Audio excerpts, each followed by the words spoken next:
નમસ્કાર મિત્રો. સતીશ મરાઠાનું લોકેશન કોણે આપ્યું હતું?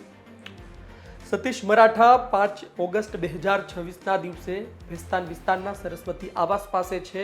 તેની ગેંગ તેની સાથે નથી, એક યુવતી સાથે છે. આ વાત આરોપીને કઈ રીતે ખબર પડી? શું જીપીએસ ફિટ કરવામાં આવ્યું હતું? અને જવાબ છે હા. તો પછી કેટલા દિવસ પહેલા ફિટ કરવામાં આવ્યું હતું? શું 7 દિવસ પહેલા આ કામ પૂરું કરી દેવામાં આવ્યું હતું? કોણે કર્યું હતું?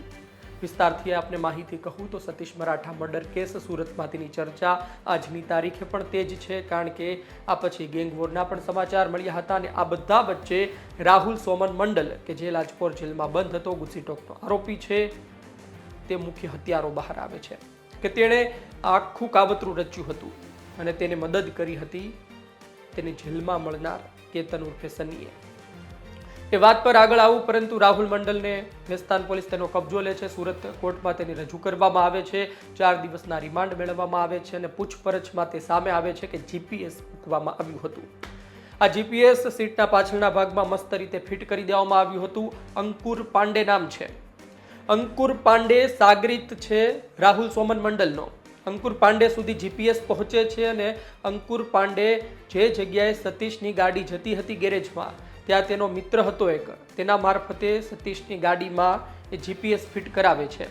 7 દિવસ પહેલા, એટલે કે 5 ઓગસ્ટે તેનો મૃત્યુ થાય છે, તેની હત્યા કરવામાં આવે છે. તેના 7 દિવસ પહેલા આ જીપીએસ ફિટ કરી દેવામાં આવ્યું હતું. સતીશ મરાઠા ક્યાં જઈ રહ્યો છે, સતીશ મરાઠા કયા સમયે કઈ જગ્યાએ છે, એ તમામ જોઈ રહ્યા હતા. પરંતુ ગોડાદરા વિસ્તાર છોડે, એનો જે મજબૂતીવાળો વિસ્તાર છે એ છોડે તો પછી આ ખેલ કરી શકાય તેની રાહ જોવામાં આવી રહી હતી. ભેસ્તાન વિસ્તારમાં તેઓ પહોંચે છે. તેની સાથે પારુલ ચૌહાણ નામની યુવતી હતી, તેની ગેંગ નહોતી. કહેવામાં આવે છે કે ત્યાં તે ડ્રિંક પણ કરી રહ્યો હતો. આ બધા વચ્ચે સારો મોકો જોઈને ત્યાં આ ગેંગ પહોંચી જાય છે. આ ગેંગમાં કોણ કોણ હતું? તો આ ગેંગમાં હતા કેતન ઉર્ફે સની, રાહુલ બટકો, જે કહેવામાં આવે છે કે જેની સુધી લોકેશન પહોંચતું હતું, કરણ દુબે કરીને છે, આકાશ કરીને છે અને અજીત ગોસ્વામી કરીને છે. જે બાદ એક વધુ ધરપકડ થાય છે, રાહુલ આરકે કરીને છે. અને 4 સગીર છે. આ 4 સગીર છે, પણ તે સિવાયના બીજા છે તેની ઉંમર પણ 20-25 આજુબાજુ જ ઉંમર રહી છે બધાની. એટલે ખૂબ નાની ઉંમરના આ બધા યુવાનોએ સાથે મળીને સતીશ મરાઠાનો ખેલ કરી નાખ્યો. દુર્ગેશ પાંડે કરીને છે, તેના દ્વારા હથિયારો પહોંચાડવામાં આવ્યા હતા રાહુલ બટકા સુધી. તમંચા પણ પહોંચાડવામાં આવ્યા હતા. સત્યપાલ દ્વારા એક નામ એ પણ સામે આવ્યું છે, અગ્રાના. એટલે આ બધી વાત વચ્ચે હથિયારો પહોંચ્યા હતા. એ પણ તમને સવાલ થશે કે હત્યા શા માટે કરવામાં આવી? હત્યા કરવામાં આવી હતી, જે અત્યારે છેલ્લું કારણ સામે આવ્યું છે એ છે દારૂ બબાલ બાબતે.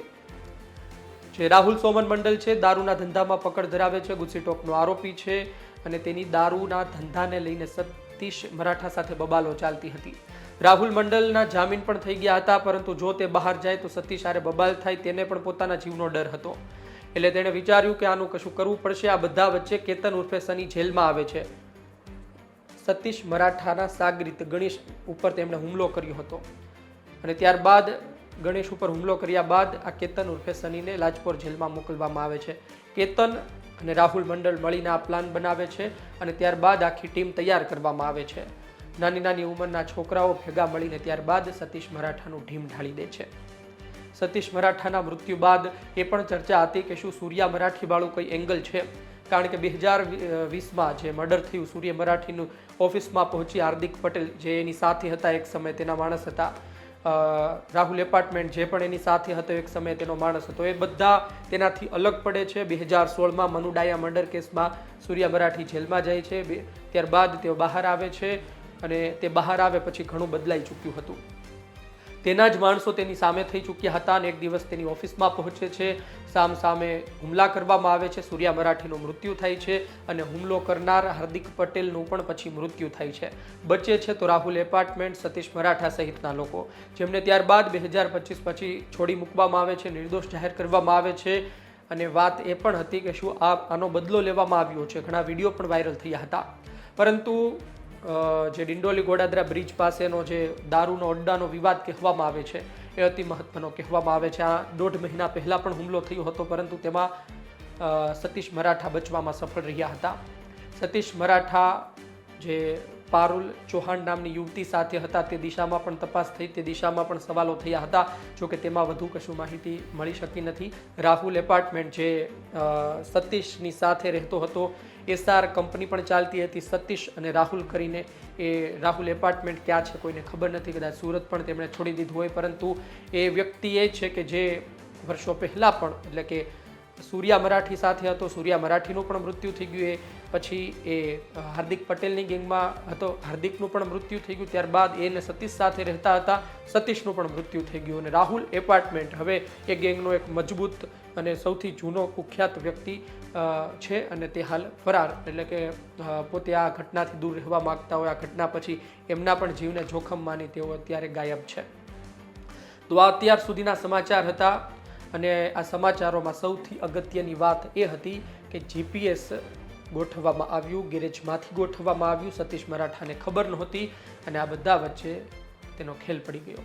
આપનું શું કહેવું છે કોમેન્ટ બોક્સમાં લખજો, કારણ કે આ ઘટના બાદ સુરતમાં પણ સતત પોલીસ તપાસ કરી રહી છે, પોલીસની કાર્યવાહી ચાલી રહી છે. સુરતના સામાન્ય નાગરિકો ડરી રહ્યા છે કે સુરતમાં આ પ્રકારે ગેંગવોર ચાલશે, લુખ્ખાગીરી ચાલશે તો પછી તેઓ કઈ રીતે શાંતિથી રહેશે, તેમના બાળકોનું ભવિષ્ય શું, એ વિસ્તારની શાંતિનું શું. એટલા માટે આ કેસ અતિ મહત્વનો છે અને આ કેસમાં પોલીસ એક પછી એક પૂછપરછમાં ખુલાસા બહાર લાવી રહી છે. જોઈએ આવનાર દિવસમાં રાહુલ સોમન મંડલ શું વધુ ખુલાસા કરે છે અને શું વધુ માહિતી સામે આવે છે. આપનો અભિપ્રાય કોમેન્ટ બોક્સમાં લખજો કે સુરત ગુજરાતનું આટલું મહત્વનું શહેર છે, સુરતમાંથી મોટા મોટા નેતાઓ સામે આવે છે. સુરતમાં ભારતીય જનતા પાર્ટીના પણ મોટા નેતા છે, પૂર્વ પ્રદેશ પ્રમુખ સુરતથી આવતા હતા, હર્ષભાઈ સંઘવી સુરતથી આવે છે. આમ છતાં પણ સુરતની આ પ્રકારની સ્થિતિ કેમ? સુરતનો ગેંગ વોર શું પોલીસ ખતમ કરી શકશે? આપનો અભિપ્રાય કોમેન્ટ બોક્સમાં લખજો. ધન્યવાદ.